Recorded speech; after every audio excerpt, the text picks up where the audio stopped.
আসসালামু আলাইকুম।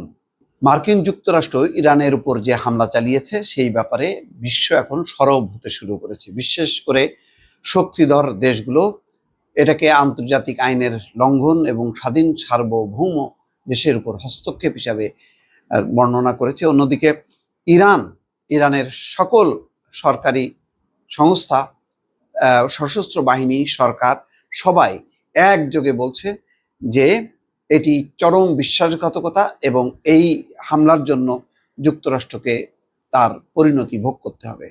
দর্শক, যেই প্রতিক্রিয়া দিয়েছে ইতিমধ্যে, আমরা যদি রাশিয়ার প্রতিক্রিয়া দেখি, ইরানের 3টি পারমাণবিক স্থাপনায় ক্ষেপণাস্ত্র হামলা চালিয়েছে যুক্তরাষ্ট্র। এই হামলার তীব্র নিন্দা জানিয়েছে রাশিয়া এবং স্পেন।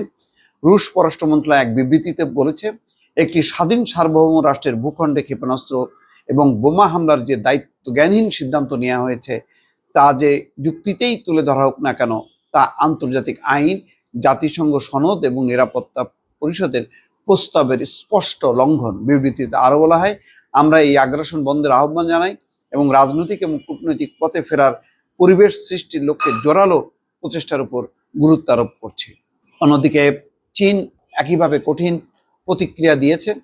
ইরানের পারমাণবিক স্থাপনায় হামলার ব্যাপারে চীন বলেছে যে যুক্তরাষ্ট্র এই ধরনের কার্যকলাপ জাতিসংঘের সনদের উদ্দেশ্য, নীতিমালা এবং আন্তর্জাতিক আইনের গুরুতর লঙ্ঘন করেছে। এই হামলার কারণে মধ্যপ্রাচ্যে উত্তেজনা বেড়েছে। বিবৃতিতে বলা হয়, ইরানে মার্কিন হামলা এবং আইএই এর নিরাপত্তার তত্ত্বাবধানে থাকা পারমাণবিক স্থাপনাগুলোতে বোমা বর্ষণের কঠোর নিন্দা জানাচ্ছে চীন সব পক্ষ, বিশেষ করে ইসরায়েলকে দ্রুত যুদ্ধবিরতিতে পৌঁছাতে এবং বেসামরিক নাগরিকদের নিরাপত্তা নিশ্চিত এবং সংলাপ এবং আলোচনার মাধ্যমে সমস্যা সমাধানের আহ্বান জানিয়েছে। দর্শক, এর পাশাপাশি সবচেয়ে কঠিন প্রতিক্রিয়া জানিয়েছে ইরানের বিপ্লবী গার্ড। হামলার জন্য পরিণতি ভোগ করবে যুক্তরাষ্ট্র। এখানে বলেছে, যুক্তরাষ্ট্র ইরানের পারমাণবিক স্থাপনা লক্ষ্য করে শনিবার মধ্যরাতের পর হামলা চালায়। এর প্রতিক্রিয়ায় ইরানের রেভলিউশনারি গার্ড কোর বলেছে, ইরানে হামলা করে যুক্তরাষ্ট্র অপরাধ করেছে। মার্কিন সরকার অতীতের মধ্যপ্রাচ্যের যুদ্ধগুলো থেকে শিক্ষা নেয়নি। ইরানের পারমাণবিক স্থাপনায় আজকের বোমা হামলার জন্য পরিণতি ভোগ করবে যুক্তরাষ্ট্র। বিবৃতিতে আইআরজিসি বলেছে, যুক্তরাষ্ট্রের অতীতেও এমন হামলা ব্যর্থ করেছে। এসব ব্যর্থ হামলার পুনরাবৃত্তি মার্কিনীদের কৌশলগত অক্ষমতা প্রদর্শন করে। এবারে ইরানে হামলা মধ্যপ্রাচ্যের বাস্তবতার প্রতি অবহেলা প্রদর্শন, খবর আল জাজিরার। অন্যদিকে ইরানের পররাষ্ট্রমন্ত্রী আব্বাস আরাকচি বলেছেন, যুক্তরাষ্ট্র এবং ইরানের জনগণের সঙ্গে বিশ্বাসঘাতকতা করেছে ডোনাল্ড ট্রাম্প। বলছেন যে যুক্তরাষ্ট্রের প্রেসিডেন্ট ডোনাল্ড ট্রাম্প ইরান এবং মার্কিন জনগণ উভয়ের সঙ্গে বিশ্বাসঘাতকতা করেছেন। এমন মন্তব্য করেছেন পররাষ্ট্রমন্ত্রী আব্বাস আরাকচি। দেশটির পারমাণবিক স্থাপনায় যুক্তরাষ্ট্রের হামলা প্রতিক্রিয়ায় তিনি এই কথা বলেন।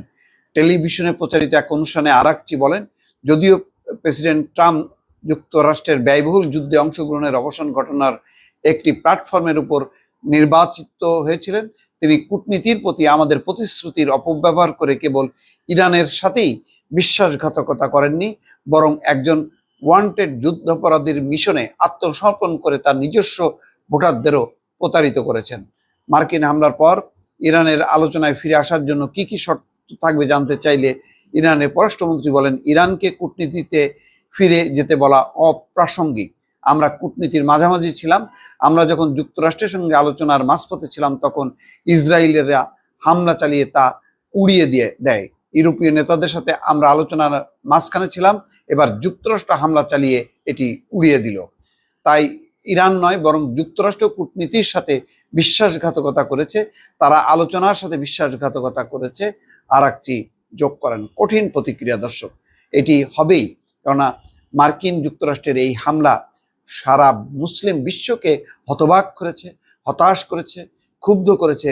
এমনকি বিশ্ব সম্প্রদায় পর্যন্ত অবাক হয়েছে যে এই ধরনের অবিবেচনা প্রসূত একটি কর্মকাণ্ড ইসরায়েলের নেতানিয়াহুর যুদ্ধের ফাঁদ, সেই ফাঁদে পা দিয়ে ডোনাল্ড ট্রাম্প কিভাবে যুদ্ধ চালালো ইরানের বিরুদ্ধে এবং পারমাণবিক স্থাপনায় অত্যন্ত বিপজ্জনকভাবে সে হামলা করেছে, যার কারণে আরো বড় ধরনের বিপর্যয় করতে পারত। দর্শক, ভালো থাকবেন। আল্লাহ হাফিজ।